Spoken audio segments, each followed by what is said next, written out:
Nós estamos estudando do módulo 3 do nosso estudo reflexivo, a presença amorosa de Jesus em nossas vidas.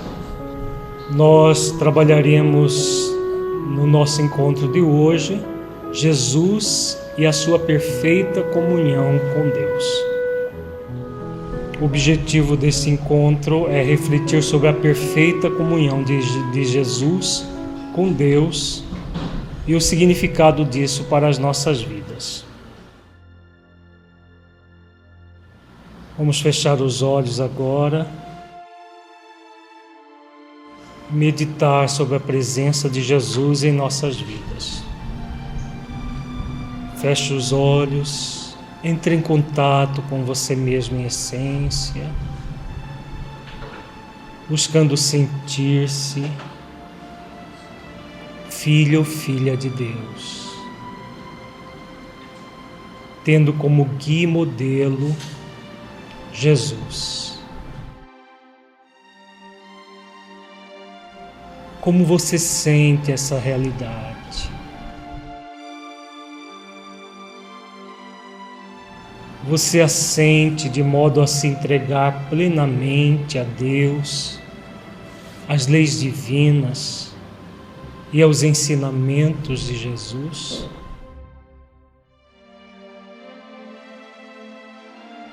Deixe fluir os seus pensamentos e sentimentos, evitando qualquer mascaramento num processo de auto-engano. Seja verdadeiro, verdadeira com você,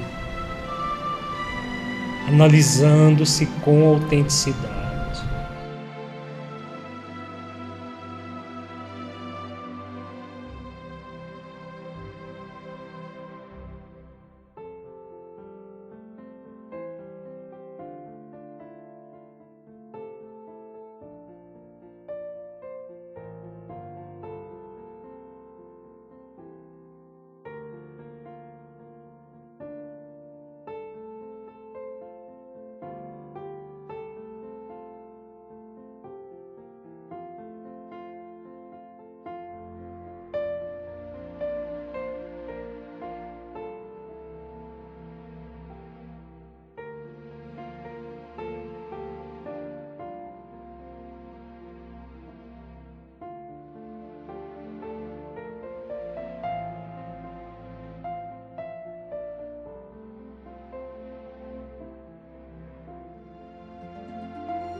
Lentamente vamos abrindo os olhos, voltando ao estado de vigília para as nossas reflexões.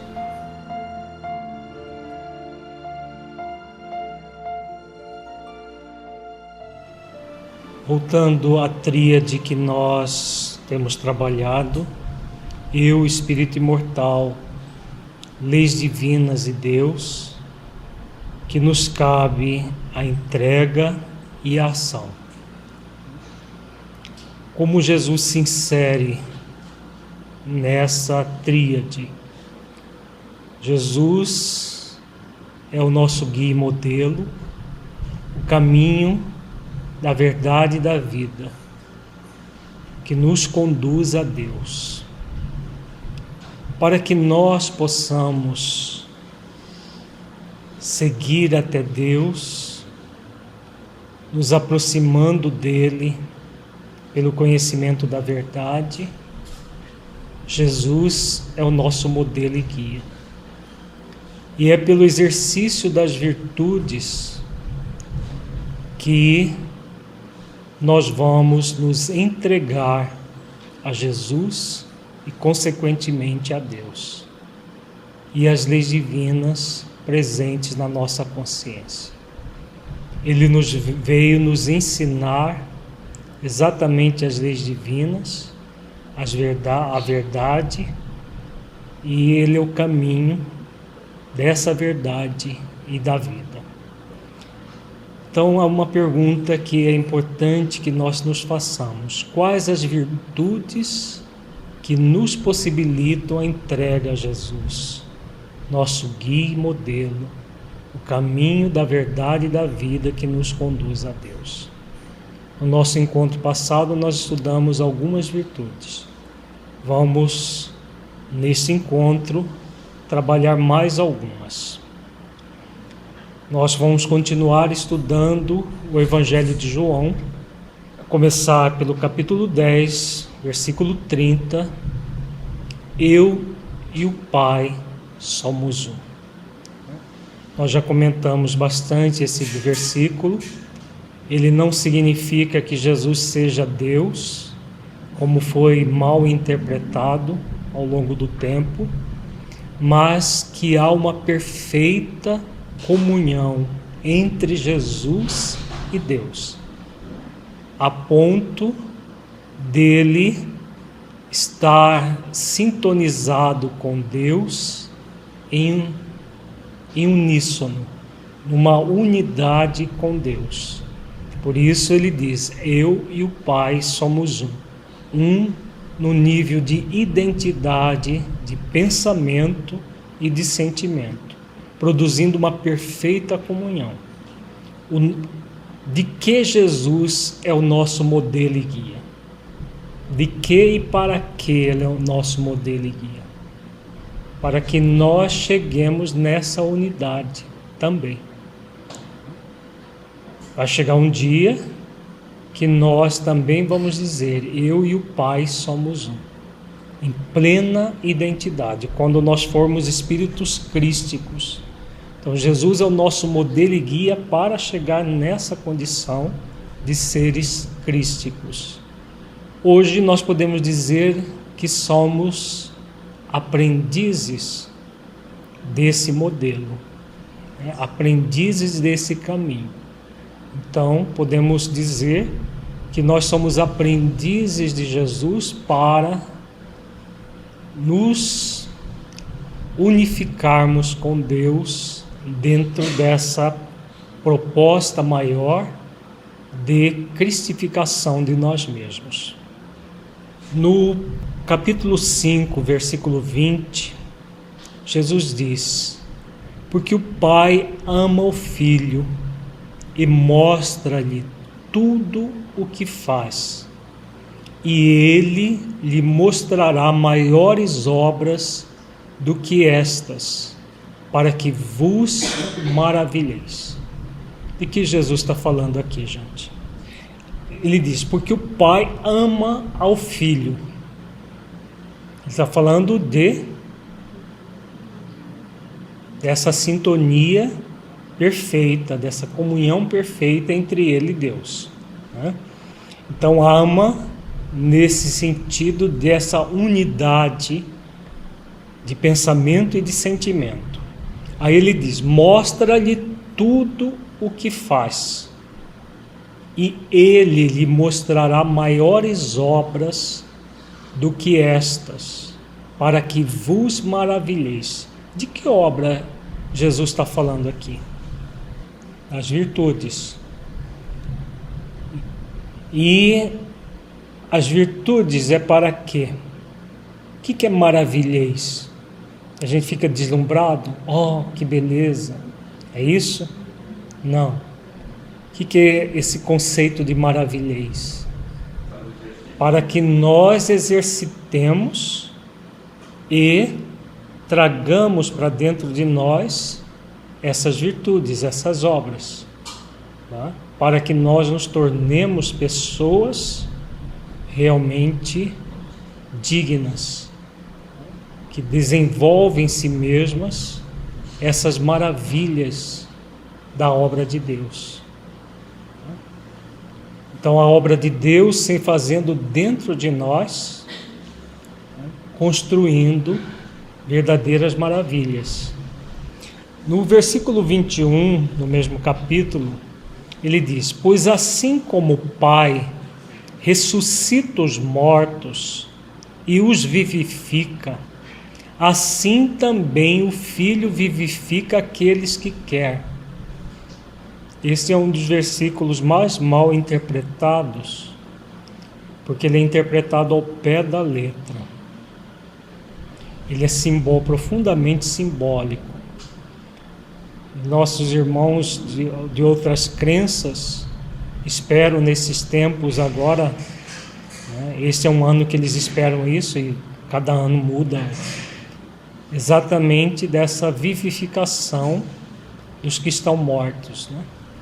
Mas literalmente eles saindo das covas, das sepulturas, ressuscitados nos corpos que tinham quando encarnados.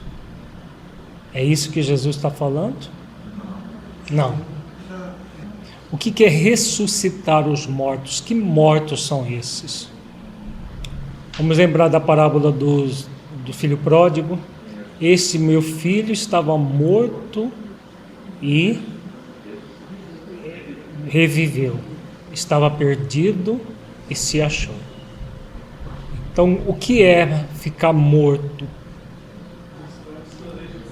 Distante das leis divinas na própria consciência. Então, o distanciamento das leis divinas que nos mata psicologicamente. E aí ele diz, pois assim como o Pai ressuscita os mortos e os vivifica, assim também o Filho vivifica aqueles que quer. De que ele está falando? Se estar morto é estar distante das leis divinas, presente na nossa consciência, o Pai ressuscitar e o Filho também ressuscitar, o que significa?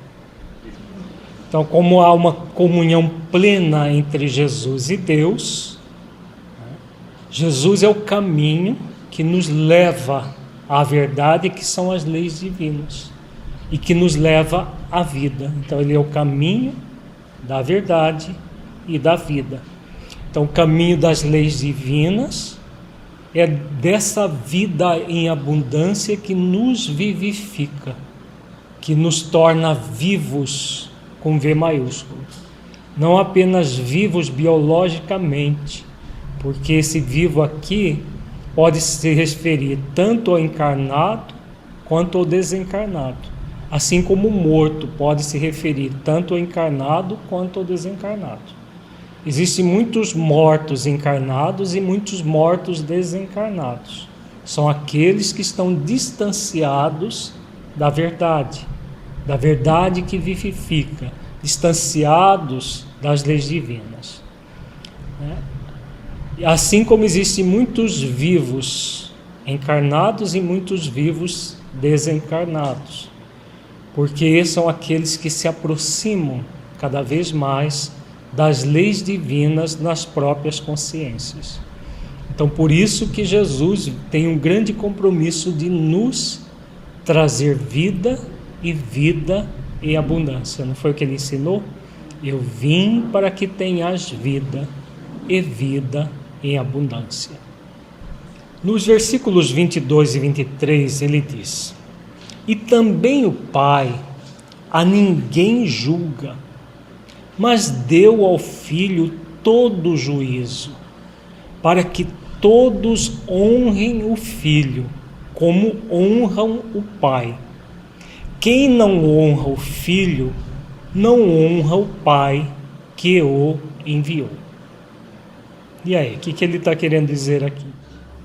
Esse juízo que Jesus está dizendo aqui tem a mesma conotação que a questão do julgamento num juiz terrestre? Não. O que é esse juízo aqui? Tem a ver com a consciência, né? Do tomar juízo. Essa fala, essa expressão, tomar juízo, o que significa? Tomar consciência de quê? Das leis divinas presentes na nossa consciência. Então, quando o Pai dá ao Filho todo o juízo, o que significa esse todo o juízo no Filho? Nós já trabalhamos isso, que ele vivencia plenamente todas as leis e movimenta todas as leis divinas, sejam físicas, biológicas, morais, todas as leis. O Filho, com F maiúsculo, que significa o Espírito Crístico, no caso, ele próprio, Jesus, e vivencia plenamente essas leis e movimenta todas as leis divinas.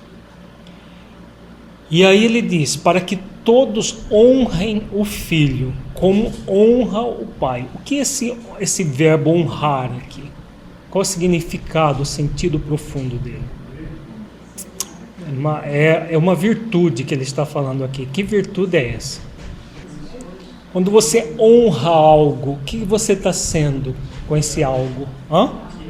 Fiel. A fidelidade. Então ele está falando aqui da fidelidade consciencial, uma outra virtude, intimamente ligada à fé. Né? Então, quando nós estamos em sintonia com o Filho,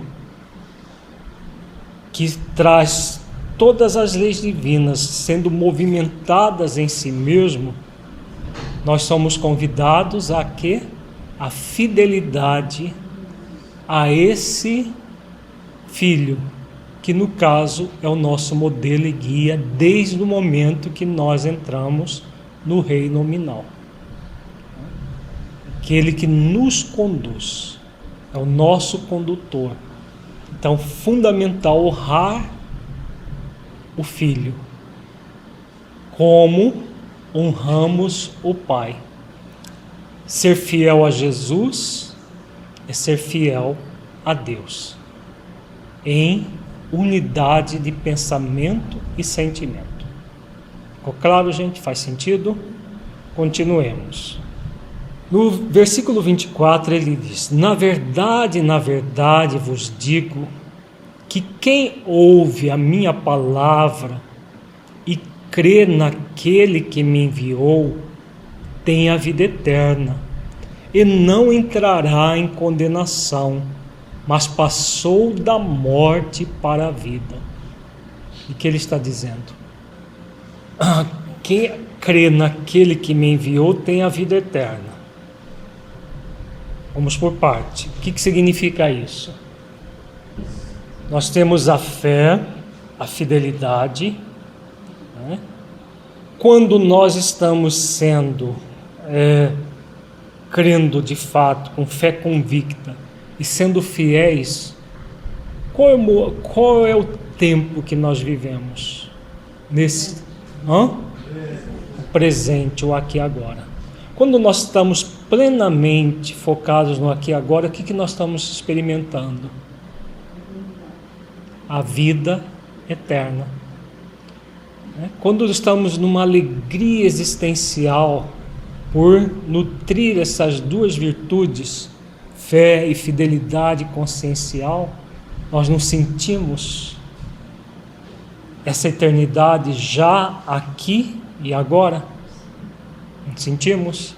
Então, exatamente essa primeira parte da lição aqui. E aí ele diz: não entrará em condenação. O que é essa condenação? Ir para o inferno? Como as religiões, de um modo geral, interpretam? O descumprimento das leis. E o descumprimento das leis, o que gera em nós? Entra numa ansiedade de consciência. Por quê? Ao descumprir as leis, o que a pessoa faz? Ele está descumprindo as leis. O que ela faz? Ela morre. Ela não morre, psicologicamente falando, nós não acabamos de refletir, ela morre psicologicamente. Só que, cedo ou tarde, o amigo despertar da consciência não chega na vida dela para buscar o que é de direito. Não chega? Quando chega, pega desprevenido. E aí entra numa ansiedade de consciência. Eu devia ter feito, mas eu não fiz. Eu devia ter feito, mas eu não fiz. E fica nesse processo de estagnação. Aí sim, estagnação. Para que nós passemos da morte para a vida, o que é necessário? Autoconsciência, não é? O que transmuta a ansiedade de consciência? Quando você tem um vício egóico, você precisa combater o vício egóico ou você é convidado a desenvolver a virtude? Então, a virtude que transmuta a ansiedade de consciência é a autoconsciência, não é? A autoconsciência faz com que nós passemos da morte para a vida. Faz sentido? Aquele que estava morto revive, estava perdido se encontra. É a volta do filho para casa. A partir do momento que desperta a consciência, se liberta da ansiedade de consciência e da outra companheira dele, qual é? Parábola do amigo importuno. A má vontade, que tem os filhinhos da preguiça, da indolência, da inércia, da acomodação e outros. No versículo 25, ele diz: em verdade vos digo, que vem a hora, e agora é, em que os mortos ouvirão a voz do Filho de Deus, e os que a ouvirem viverão. Outro versículo interpretado ao pé da letra, né? A hora dos mortos ressuscitarem. E as pessoas literalmente esperam que os mortos saiam das sepulturas e ressuscitem.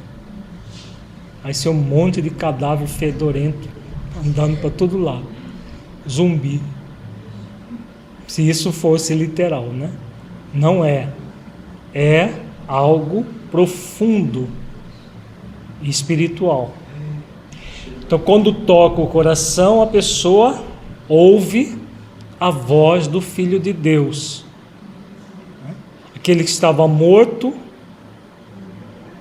num processo de consciência de sono, ouvindo a voz do Filho de Deus, de Jesus, passa a viver, passa a sintonizar com as leis divinas presentes na consciência.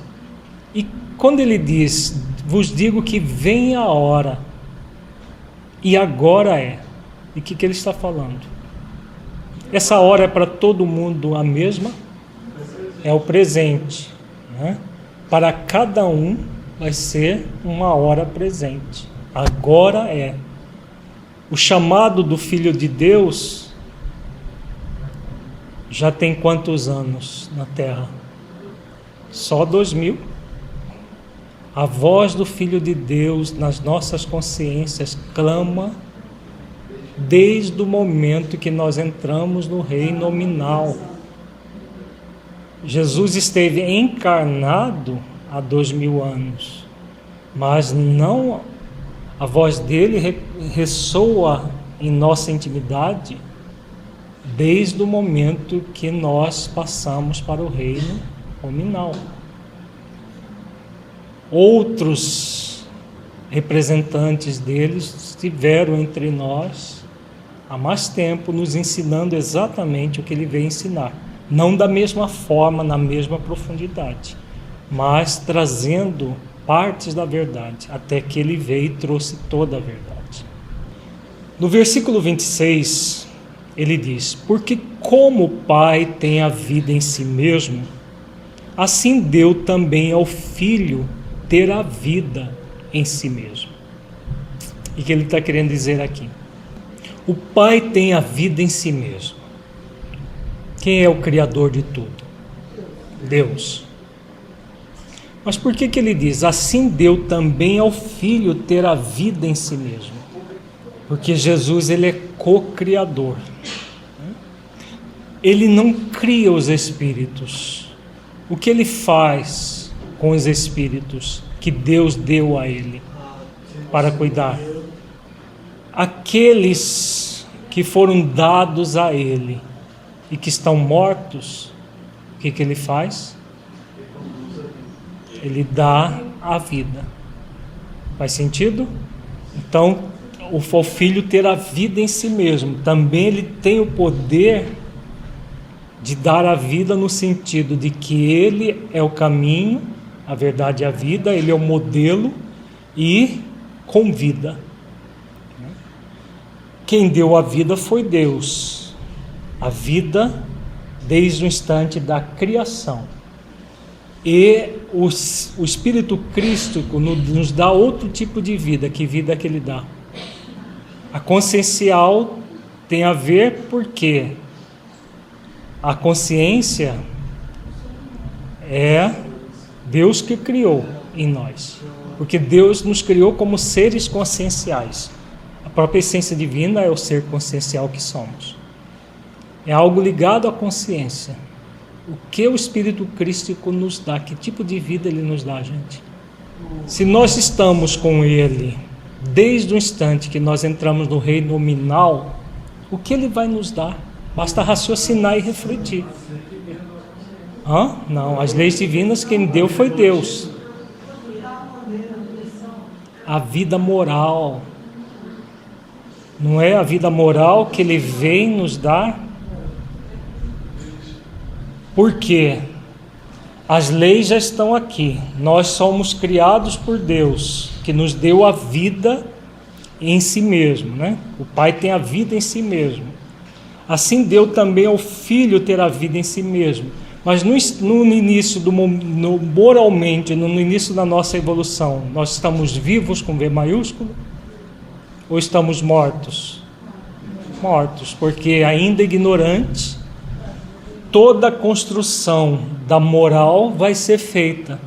E quem vai dar esse tipo de vida para nós? O modelo e guia. No nosso caso, é Jesus. Faz sentido? Ficou claro? Por que que ele nos dá a vida moral? Porque ele é o modelo e guia da moral, do homem virtuoso, né? Do ser humano virtuoso. Então, Deus é o absoluto. Então, Deus não poderia ser modelo para um espírito ignorante. Faz sentido? O espírito ignorante, simples ignorante, ele precisa de um ser como ele, espírito também, ser humano como ele, para servir de modelo moral. É assim que funciona. Funcionou comigo, funciona com você também. Faz sentido? É o que Jesus é nas nossas vidas. Por isso ele dá a vida, mas a vida moral. Deus nos cria espiritualmente falando. E a vida moral é dada pelo Espírito Crístico que nos conduz. Se a vida moral é a vida em abundância, sim. Por quê? Estar vivo significa desfrutar da vida? Quando o espírito está morto, seja encarnado, seja desencarnado, ele desfruta da vida? Não. Então eu vim para que tenhas vida e vida em abundância. Você só usufrui da vida em abundância em sintonia plena com a maturidade do senso moral. Não é o que Kardec ensina nas obras básicas? Então a maturidade do senso moral. O ser crístico é essa referência dessa maturidade do senso moral, para que aqueles de nós que estávamos mortos moralmente, vivamos em abundância. Tá? Então esse é o grande objetivo de Jesus nas nossas vidas, e nós com ele. Faz sentido, gente? No versículo 27... E deu-lhe o poder de exercer o juízo, porque é o filho do homem. E o que ele está dizendo aqui? Nós já vimos o significado de juízo aqui, nesse texto, né? O que é o juízo aqui? As leis divinas sendo movimentadas plenamente pelo Espírito. No caso aqui, o Espírito Crístico, que é o Filho do Homem, que é o próprio Cristo. Então, o poder de exercitar, de movimentar as leis divinas. Para quê que o Espírito Crístico movimenta as leis divinas? as leis físicas e biológicas para co-criar, né? E as leis morais? Para que ele movimenta? Para que nos dê a vida em abundância. E como que ele movimenta isso? Através dos ensinamentos que ele nos proporciona. O que ele nos ensinou diretamente há 2000 anos tem a ver com as leis divinas? O que ele enviou a Allan Kardec e ele mesmo presidiu espiritualmente com o pseudônimo de Espírito de Verdade não são as leis divinas? São ou não? São. Então, ele não está exercitando o juízo plenamente para que tenhamos vida e vida em abundância? É um raciocínio profundo para nós sentirmos a presença desse Espírito em nossas vidas, o sentido profundo disso. Coloca aqui que é muita generosidade dele, porque já tendo esse pleno juízo, ele vem para nos orientar praticamente do zero, né? Não seria bem do zero, porque quando o Espírito alcança o reino nominal, ele já tem muitas conquistas, né, nos 3 reinos anteriores, mas ele está numa condição de simplicidade e ignorância, e nessa simplicidade e ignorância ele necessita de um ser crístico. E quando um ser crístico se coloca nessa condição de modelo e guia, né, é muita generosidade. Agora é o que? Além dessa generosidade, porque generosidade é uma virtude que o ser crístico ele tem em alto grau. Mas o que é isso? Eu e o Pai somos um. Como que os seres crísticos vivem? No Livro dos Espíritos fala como que os seres crísticos vivem. Em sintonia plena com o Pai, cumprindo as ordens do Pai. Então, um ser crístico, ele está simplesmente, ele fala assim, não, eu quero uma humanidade para cuidar. E aí ele junta as pessoas e é assim? Ou existe um planejamento, uma determinação que vem do Pai e que o ser crístico cumpre plenamente de bom grado? Por quê?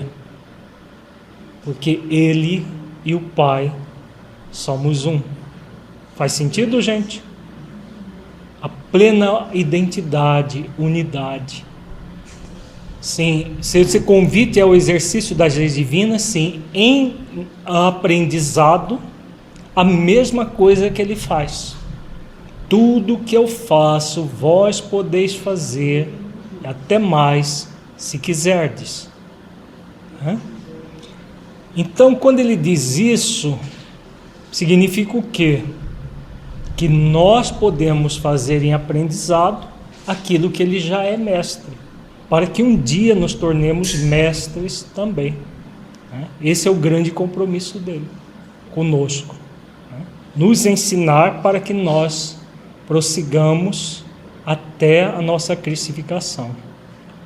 No versículo 28, ele diz: não vos maravilheis disso, porque vem a hora em que todos os que estão nos sepulcros ouvirão a sua voz. O que ele está dizendo aqui? Aqueles que estão mortos, psicologicamente falando, né? Mortos para as questões do senso moral.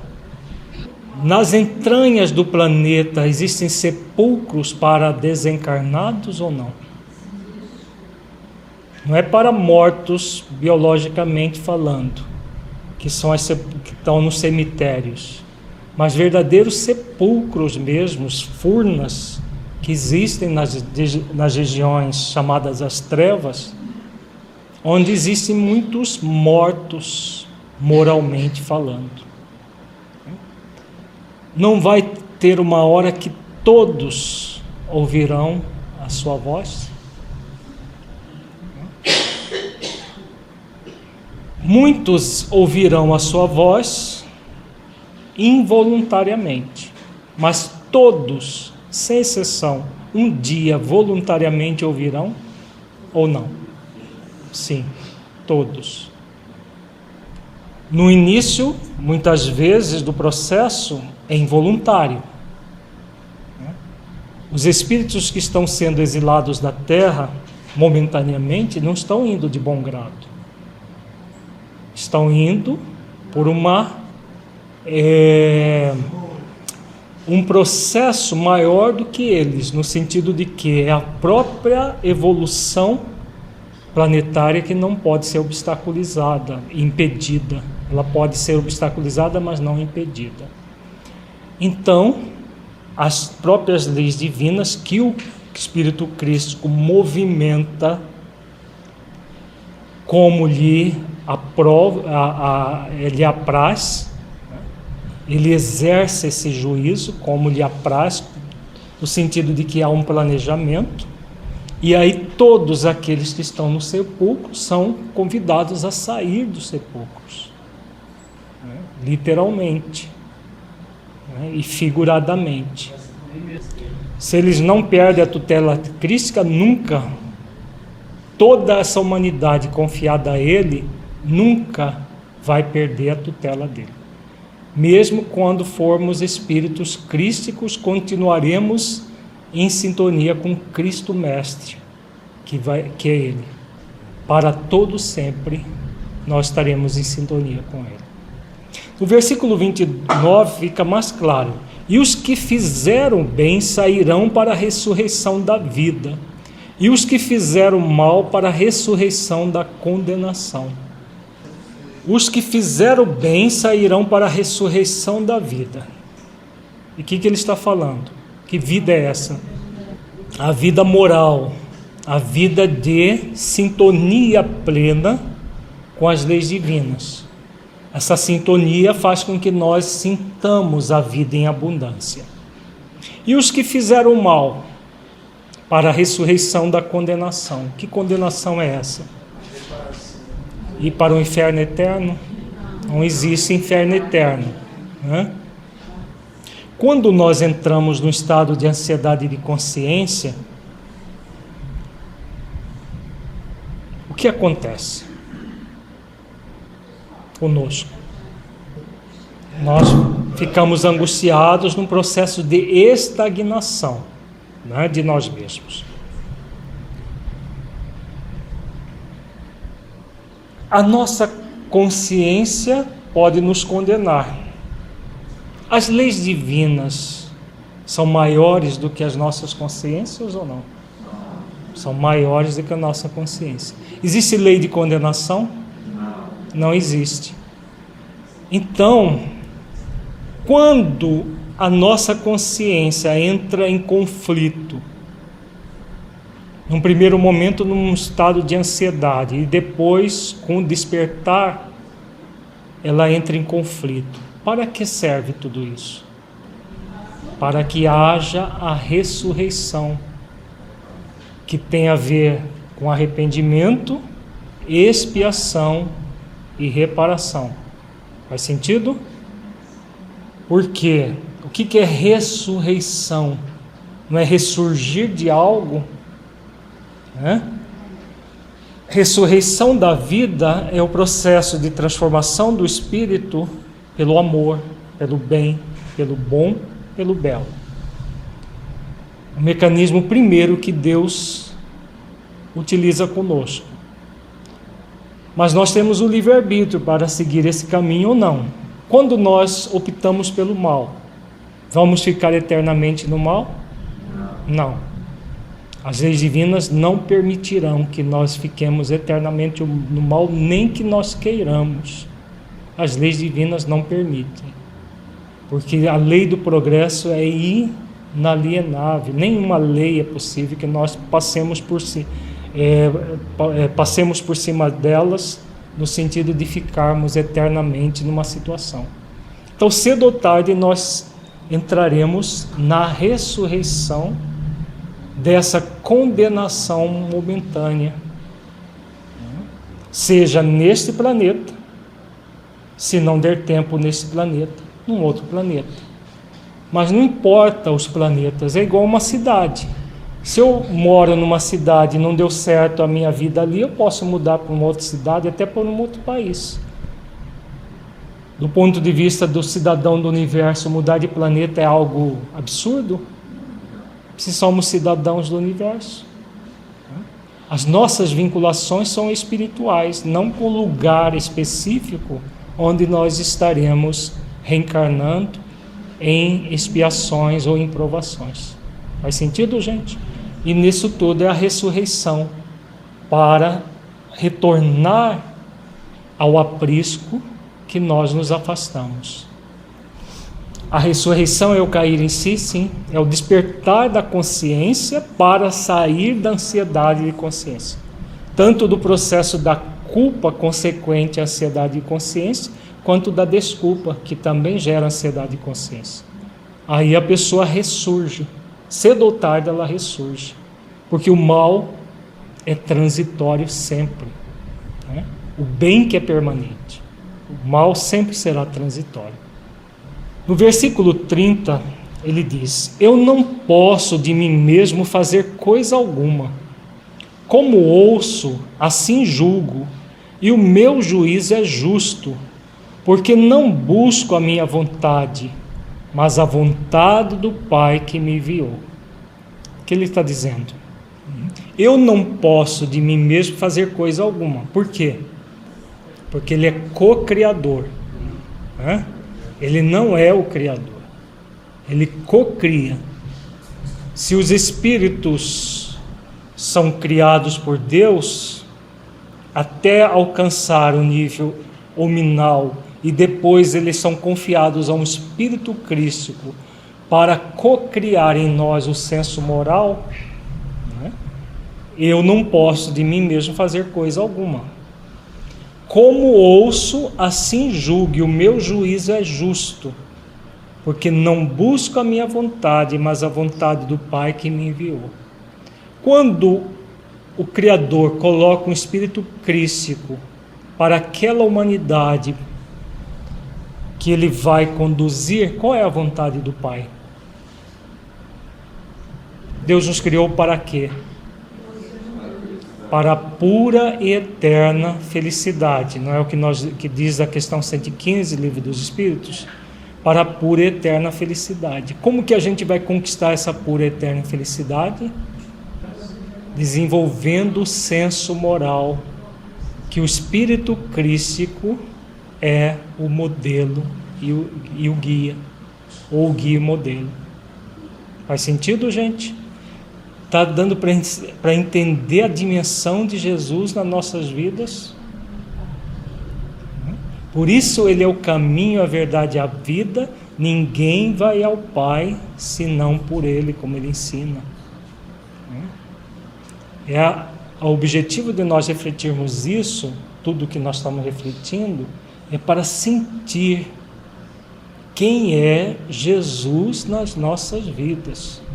Não é um ser inventado pelas religiões, de um modo geral, um ser que alguns colocam como hipotético, um revolucionário, como muita gente coloca.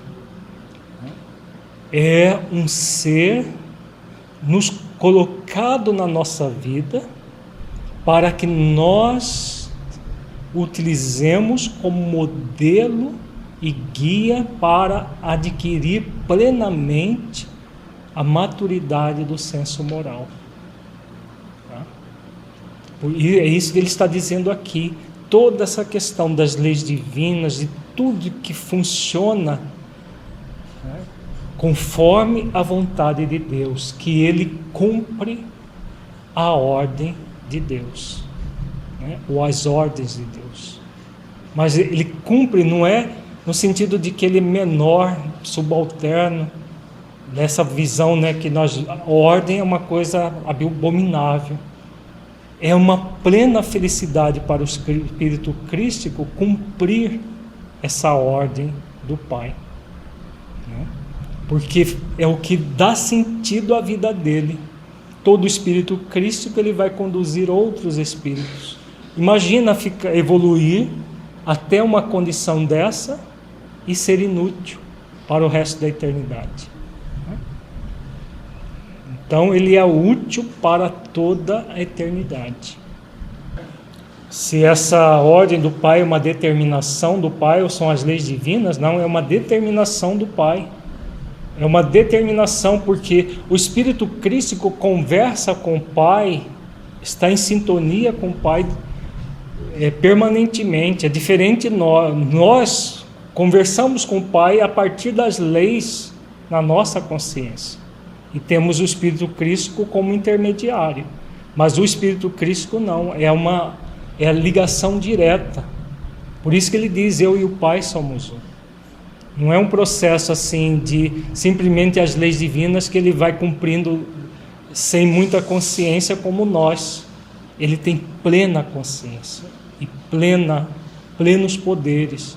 É o que ele coloca nesse versículo aqui que nós vimos.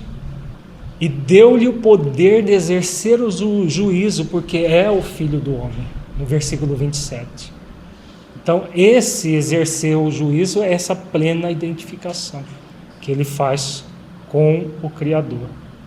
No versículo 31, ele diz, se eu der testemunho de mim mesmo, o meu testemunho não é verdadeiro. Qual é a virtude que ele está expressando aqui de forma magistral? Humildade. Aprendei comigo que sou manso e humilde de coração. Ele que cocria com Deus diz que se eu der testemunho de mim mesmo, o meu testemunho não é verdadeiro. Porque ele sem o Pai é alguma coisa. Nós que nos ufanamos de ser muita coisa sem Deus, né? Mas o Espírito Crístico, ele sabe que sem o Criador ele não é nada. Porque ele cocria, ele não é capaz de criar nada sozinho. Nós é que nos arvoramos de onipotentes, né? Meros impotentes, mas se arvora de onipotentes e serem maior do que Deus, até a ponto de negá-lo. Esse é um processo bem típico daquele que está imaturo moralmente, né? Que ainda não chegou nem no início da maturidade do senso moral. No versículo 32 ele diz, há outro que dá testemunho de mim, e sei que o testemunho que ele dá de mim é verdadeiro. De quem ele está falando aqui? Ele está falando de uma pessoa, gente. João Batista que ele está falando. Ele está falando de João Batista. No próximo versículo fica claro. Versículo 33. Vós mandastes a João e ele deu testemunho da verdade. Então ele está falando de João o Batista, o precursor. Agora, ele precisava do testemunho de João? O Espírito Crístico precisa do testemunho de um outro bem inferior a ele? Não. Ele diz logo em seguida, eu, porém, não recebo testemunho de homem, mas digo isso para que vos salveis. Por que ele diz isso? Parece que ele está contradizendo o versículo do 31, não está? Parece, mas não está. Parece que aqui ele está falando, ele está tendo um movimento de orgulho. No 31, ele fala humildade. No 34, se for visto ao pé da letra, né? Porque o Espírito Crístico não tem vício egóico. De que ele está dizendo então? Quando ele diz, eu, porém, não recebo testemunho de homem, mas digo isso para que vos salveis, para que nós possamos também realizar por nós mesmos essas virtudes. Mas digo isso para que vos salveis. O que significa isso? O que é a salvação? É o processo da transformação interior a partir do cumprimento das leis divinas e do exercício das virtudes, não é? Então, quando João vem e diz, para que ele cresça é preciso que eu diminua, O que João exemplificou aí? Humildade, fidelidade consciencial. E quando Jesus aceita o testemunho dele, o que ele exercita também? Aquele que ensina, porque ele não precisa exercitar. O Espírito Cristo não exercita a virtude, ele é a virtude. Ele se torna a virtude. Mas o que ele ensina? Também humildade. Essa virtude é importante para que nós utilizemos o ser crístico como modelo e guia? Imprescindível, né? Imprescindível realmente. Faz sentido, gente? Todo mundo está acompanhando? Até agora nós trabalhamos fé convicta, fidelidade consciencial, autoconsciência, humildade. Vão anotando aí as virtudes necessárias para tornarmos o Espírito Crístico o nosso modelo e guia. A pergunta se ele não recebe testemunho de homem, significa que ele não precisa do testemunho para que ele exercite a virtude? É o que nós acabamos de falar. O Espírito Crístico não exercita a virtude. Ele é a virtude. Quando ele diz, eu não recebo testemunho de homem, porque não há ninguém na terra, nem naquela época, nem hoje, nem nunca houve alguém capaz de dar o que é dar o testemunho? É competir em moralidade, em evolução com ele. Ele é o maior de todos. É o único Espírito Crístico que esteve encarnado entre nós. Então, esse não recebo o testemunho de homem é porque não existe ninguém igual o maior que ele na face da terra. Agora, no exercício do dia a dia, o que nós somos convidados? A exercitar o testemunho. Que testemunho é esse? As virtudes que somos convidados a fazer. Como João exercitou. Para que ele cresça, é preciso que eu diminua. Havia necessidade de Jesus crescer? Se ele já é o maior de todos, é o único Espírito Crístico, crescer onde então? A fala de João é muito significativa. Por que João diz isso? Para ele crescer dentro de nós, a humanidade que estava encarnada naquela época. Então João diminuiu no sentido de que ele assumiu uma posição subalterna, porque de fato era, e Jesus cresceu no seio da humanidade encarnada na época, daquela coletividade da época. E posteriormente também, porque todas essas palavras são palavras de vida eterna. Nós estamos estudando hoje, em 2012, exatamente essas passagens. Mas para que isso tudo foi feito? Para que vos salveis. Para que nós nos salvemos no sentido de que busquemos as virtudes para internalizá-las em nós. Faz sentido, gente? Se essa fala de João Batista tem a ver com a questão do ser essencial e colocar o ego a serviço dele, para que ele exercite isso efetivamente, o ego deve estar a serviço da essência. Só um ser plenamente consciente que faz isso. Porque o ser que não está consciente, o que faz hoje, o que nós fazemos hoje no movimento espírita, muitas vezes, nós não queremos aparecer em detrimento da mensagem cristã? Nós aparecermos como se fôssemos os maiorais? Quantas pessoas hoje no movimento espírita têm feito isso? Quantas vezes nós fizemos isso em outras religiões ditas cristãs? Para que o nosso ego prevalecesse, nós diminuíamos Jesus para prevalecer o nosso ego. É uma questão puramente egóica. Para que nós sejamos verdadeiramente cristãos, é necessário que o ego diminua e que o Cristo cresça em nós. O Cristo interno, que é o próprio ser essencial, e o Cristo Jesus, o nosso modelo e guia, né, que nos orienta à maturidade do senso moral. Faz sentido, gente? Continuemos. No capítulo 7, versículo 16, Jesus respondeu e disse-lhes: a minha doutrina não é minha, mas daquele que me enviou. O que ele está dizendo? As leis divinas. Se a doutrina dele é a verdade são as leis divinas é de Deus. Elas são de Deus, daquele que me enviou. No 17 ele diz: se alguém quiser fazer a vontade dele pela mesma doutrina, conhecerá se ela é de Deus ou se eu falo de mim mesmo. O que ele está dizendo?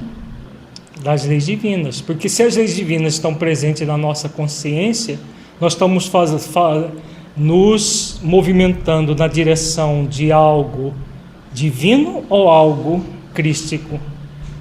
Algo divino. Como intermediário, algo crístico.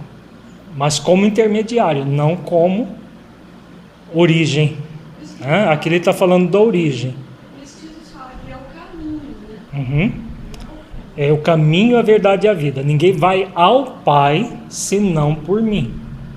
Então, disso que ele está falando aqui exatamente.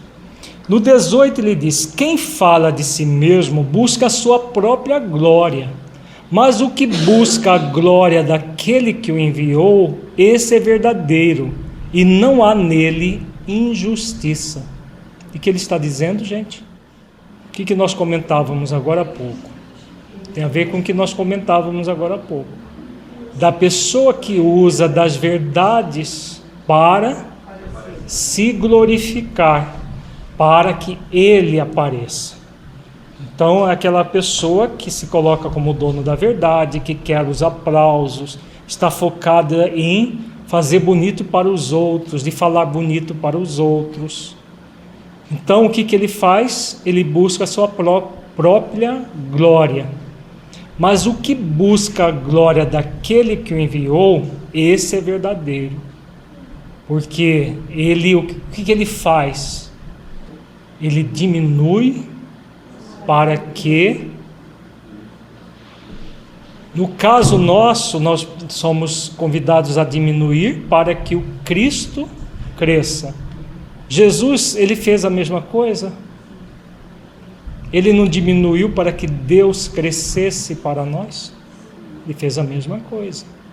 Então nós somos convidados a fazer a mesma coisa.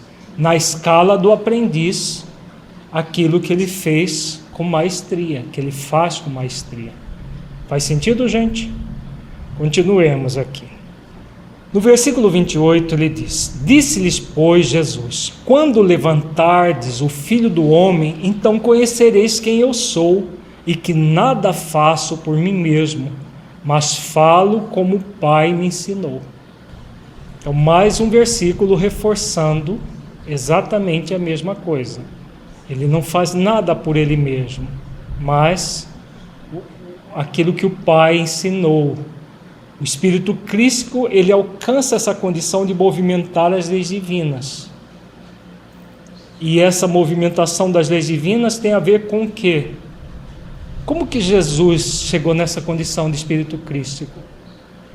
Também com o Espírito Crístico como modelo e guia dele, não é? Ele não teve um modelo e guia também? Teve. Então, se ele tem um modelo e guia, existe um Cristo, que é o Cristo mestre dele, que hoje nós somos os aprendizes dele. Quando nós formos Cristos também, nós teremos o Cristo mestre ensinando outros a serem Cristo. Faz sentido, gente? É isso que ele está dizendo aqui. No 29 ele diz: e aquele que me enviou está comigo. O Pai não me tem deixado só, porque eu faço sempre o que lhe agrada. O que ele está dizendo? Do cumprimento não das leis divinas, das próprias ordens do Criador, para conduzir humanidades inteiras, que somos nós. No versículo 30 ele diz: dizendo ele essas coisas, muitos creram nele. Aqui já é uma fala de João, descrevendo o que aconteceu. Nos versículos 31 e 32 vai ficar bem claro todo o processo que nós estudamos até agora. Jesus dizia, pois, aos judeus que criam nele: se vós permanecerdes na minha palavra, verdadeiramente sereis meus discípulos, e conhecereis a verdade, e a verdade vos libertará. O que ele está dizendo, gente? Vejamos que ele não está dizendo isso para qualquer um, né? Jesus, ele lidava com todo tipo de gente? Sim, o Evangelho tem desde os escribas, dos fariseus, dos discípulos, dos romanos, todos ele convivia. Em alguns momentos, ele falava com os fariseus, ele falava com os escribas, e passou uma série de orientações a respeito. Aqui ele está falando diretamente a quem? Aos judeus que criam nele. Então não é qualquer pessoa. Aqueles que já estavam o quê? Estavam o quê, gente? Que já estavam despertos. Porque os que não estavam despertos criam nele? Não. Então os que já estavam despertos criam nele. Se vós permanecerdes na minha palavra verdadeiramente, sereis meus discípulos. Vejamos que ele está colocando aqui uma condição antes de ser discípulo. Está? Porque existem 3 condições: o seguidor de Jesus, porque crê nele, o discípulo e o apóstolo. Qual a diferença entre esses 3? O seguidor é aquele que ouve a palavra, que crê nela. E o discípulo? É o que sente a palavra. Por isso ele diz: se vós permanecerdes na minha palavra. O que é permanecer na palavra? Basta crer? É necessário sentir aquilo que se crê. Então, permanecer na palavra. E o que é a palavra de Jesus? Os ensinamentos das leis divinas. Não é o que ele vem dizendo nos versículos anteriores? Tudo que provém de Deus são as leis divinas que ele veio ensinar. Então, todas as leis que ele ensinou. Então, a pessoa entra num processo de fazer exercícios para vivenciar essas leis, para amá-las e praticá-las, fazendo exercícios das virtudes. A partir do momento que o discípulo vai fazendo múltiplos exercícios das virtudes, o que vai acontecer com o discípulo, cedo ou tarde? Se transforma no apóstolo. O apóstolo é aquele que vivencia plenamente as virtudes. Já não sou eu quem vive, mas o Cristo que vive em mim. Não é o que ensina Paulo de Tarso? Um dos maiores apóstolos de Jesus. Ele não foi discípulo direto de Jesus. Ele foi um discípulo indireto que se tornou apóstolo de Jesus. Enquanto que discípulos mesmos, Jesus teve diretamente e não se tornaram apóstolos. Judas é um caso, né? Há uma diferença entre os discípulos e o apóstolo. E a questão da verdade? Conhecereis a verdade e a verdade vos libertará. A verdade são as leis divinas. Conhecer o funcionamento das leis divinas basta? É necessário sentir a verdade, as leis, amá-las, para cumpri-las e vivenciá-las. Quando nós vivenciamos plenamente as leis divinas, o que acontece conosco? Não? O que acontece? Nos tornamos plenamente livres. O que é estar plenamente livres? Estar em plena sintonia com Jesus? Esse é o meio.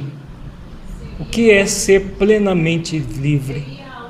É chegar no nível da autonomia existencial. Já não sou eu quem vive, mas o Cristo que vive em mim. O que significa isso? A plena libertação. Porque ele já não faz mais, não pratica as leis como aquele que exercita fazendo esforços enormes para vivenciar. Chegou num nível de liberdade de fazer com espontaneidade, porque ela foi construída plenamente dentro dele. Então, mais... A virtude já se torna autônoma nele, exatamente. Então, nós encontramos outra virtude, qual é? Estão enumerando a virtude aí? As virtudes? Fé convicta, fidelidade consciencial, autoconsciência, humildade e agora espontaneidade autonômica. Né? Autonomia é o substantivo, autonômica é o adjetivo. Então, espontaneidade em que você se torna um ser totalmente livre, autônomo. Faz sentido, gente? No versículo 33 ele diz: responderam-lhe, somos descendência de Abraão e nunca servimos a ninguém.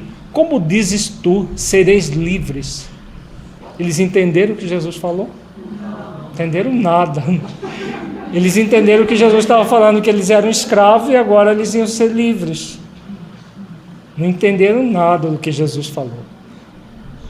Então nunca servimos a ninguém, no sentido deles ter sido escravo, porque os antepassados foram escravos no Egito, né? Lembram do Moisés, os libertou do Egito. Então esse já era uma geração bem depois, muito tempo depois. Então nunca tinha sido escravos. Como dizes tu, sereis livres? O que Jesus responde? Vamos lá. Respondeu-lhe Jesus: em verdade vos digo que todo aquele que comete pecado é servo do pecado. O que ele disse? Todo aquele que contraria as leis é servo desse movimento de contrariedade das leis. Quando contrariamos as leis, em vez de desenvolver virtudes, o que nós desenvolvemos? Os movimentos egóicos, que é o pecado, porque pecado, dentro de uma concepção cristã, é errar o alvo. Então nós erramos o alvo, em vez de ir ao encontro do essencial, nós vivenciamos o ego e não o essencial. Então é exatamente disso que ele estava falando, a libertação desse movimento egóico que chamamos de pecado ou de erros. E aí no 35 ele diz: ora, o servo não fica para sempre em casa, o filho fica para sempre. E o que ele está dizendo aqui, gente? É belíssimo esse versículo aqui. Ora, o servo não fica para sempre em casa, o filho fica para sempre. Ele está nos fazendo um convite profundo aqui, gente. Que convite que ele faz? Nos sentirmos filhos de Deus, utilizando como modelo e guia das nossas vidas, porque Ele já está para sempre na casa do Pai. Nós já estamos para sempre? Ainda não, porque ainda somos servos do pecado. Então o que nós somos convidados? Eu sou o caminho, a verdade e a vida. Ninguém vai ao Pai senão por mim. Então faça o que eu fiz, o que eu faço, né? O que eu fiz no sentido de que ele também evoluiu da simplicidade e da ignorância, como nós estamos sendo convidados. O que ele faz, as virtudes, para que fiquemos para sempre nesse nível de autonomia na casa do Pai, né? Então é o convite profundo que ele faz aqui. Francisco de Assis que foi lembrado aqui, ele é um grande exemplo de que virtude? Simplicidade, que tem a ver com a humildade, é a irmã da humildade, né? A simplicidade de coração, que Jesus é o modelo, né? Francisco de Assis é o grande seguidor. Se, pois, o Filho vos libertar, verdadeiramente sereis livres. Aqui ele concluiu o convite. Como que o Filho liberta? Pela vontade dele? Jesus não tem vontade de nos libertar? Coadjuvada pela nossa vontade. Se não houver a nossa vontade para segui-lo, não haverá a libertação, até que nós resolvamos por segui-lo. No versículo 14:8, disse-lhe Filipe: Senhor, mostra-nos o Pai, o que nos basta. Então, o que nos basta, o que nós necessitamos conhecer do Pai. No 14:9, disse-lhe Jesus: Estou há tanto tempo convosco e não me tendes conhecido, Filipe? Quem me vê a mim, vê o Pai. E como dizes tu, mostra-nos o Pai. Aqui ele reafirma toda a questão dele e o Pai sermos um, no sentido de ele planifica as leis divinas em si mesmo e as virtudes do Pai. No versículo 10 ele diz: Não crês tu que eu estou no Pai e que o Pai está em mim? As palavras que eu vos digo, não as digo de mim mesmo, mas o Pai que está em mim é quem faz as obras. Então, praticamente o resumo de tudo isso que nós já comentamos. No 23 ele diz: Jesus respondeu e disse-lhe: Se alguém me ama, guardará a minha palavra, e meu Pai o amará, e viremos para ele e faremos nele morada. O que ele está querendo dizer aqui? Já não sou eu quem vive, mas o Cristo que vive em mim. É exatamente a fala de Paulo. Quando nós fizermos o Cristo viver em nós, fazer dele a morada, é o Cristo Jesus referência, modelo e guia, e o nosso Cristo interno, o ser essencial que todos nós somos, né? No 14:24 ele diz: Quem não me ama não guarda as minhas palavras. Ora, a palavra que ouvistes não é minha, mas do Pai que me enviou. Praticamente também já comentamos. E no 14:28, ouviste o que eu vos disse: vou e venho para vós. Se me amasseis, certamente exultarias por ter dito: vou para o Pai, porque o Pai é maior do que eu. Aqui sana todas as dúvidas no sentido dele ser Deus, como muita gente ainda diz, ainda hoje, né? Que Jesus é Deus porque ele diz: eu e o Pai somos um. Se ele vai para o Pai e o Pai é maior do que ele, não pode ser o mesmo ser. Agora é em uníssono, em pensamento, em unidade, sim. Aqui nós voltamos à tríade: eu, Espírito imortal, leis divinas e Deus, entrega e ação.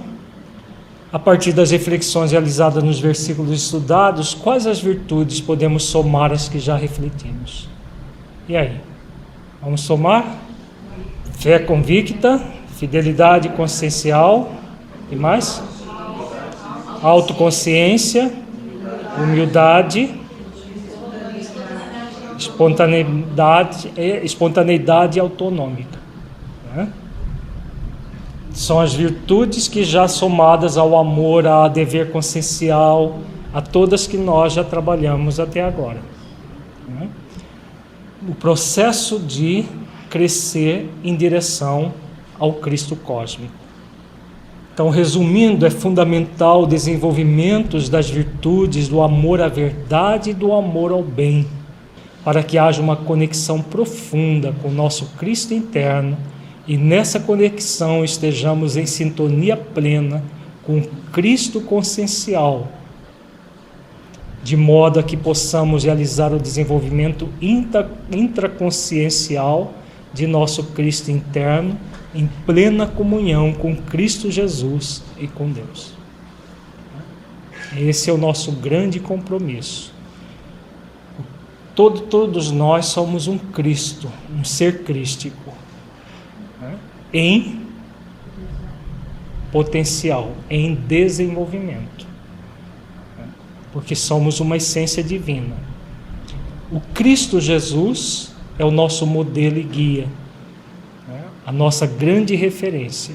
Então, esse desenvolvimento intraconsciencial é a tomada de consciência pelo amor à verdade e o amor ao bem, desenvolvendo essas virtudes que trabalhamos no nosso encontro de hoje e nos passados. Fechando os olhos, entre em contato com você mesmo em essência, buscando sentir o conteúdo estudado neste encontro.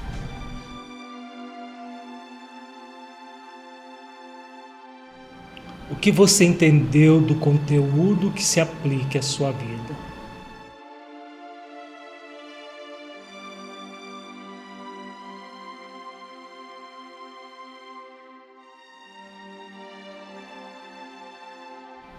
O conteúdo estudado mudou a forma como você sente a presença de Jesus em sua vida? Caso positivo, que mudança foi essa?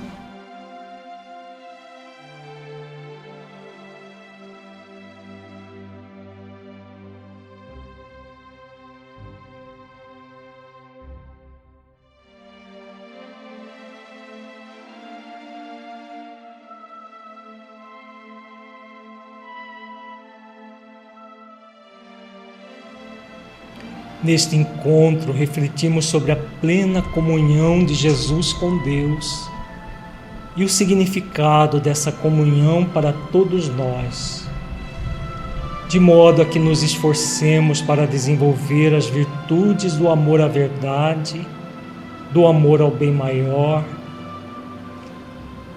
reforçando a fé convicta, a fidelidade consciencial, a autoconsciência, a humildade, a espontaneidade autonômica. Busque sentir a possibilidade de desenvolver essas virtudes. Como você a sente?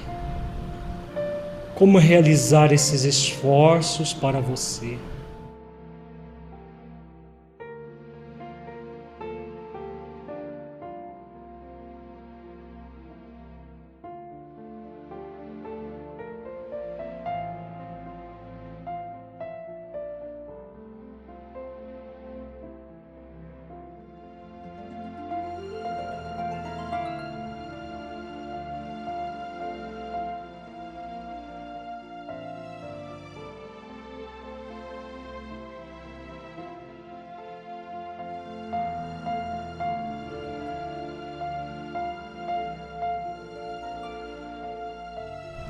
Você compreendeu a necessidade de fazer esforços para modelar Jesus, tornando o seu caminho para a verdade e para a vida, construindo o reino de Deus dentro de si mesmo?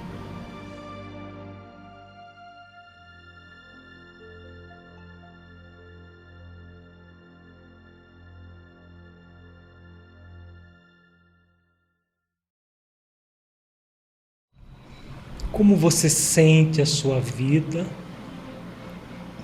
realizando esses esforços? Você sente que pode melhorar a sua vida ao realizá-los, na sua busca de autotransformação e nas suas atividades na prática do bem?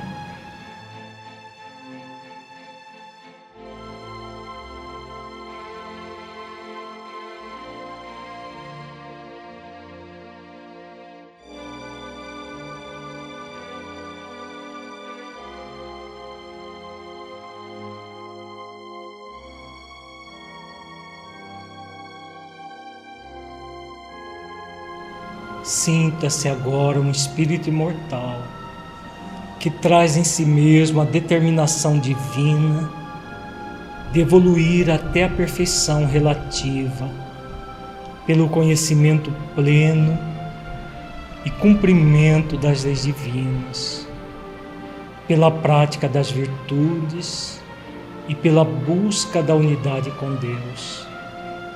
Mergulhe profundamente nessa verdade espiritual. Sinta, veja-se desenvolvendo todas as virtudes essenciais da vida ao longo do tempo, desenvolvendo o poder real em si mesmo, sentindo a presença amorosa de Jesus em sua vida.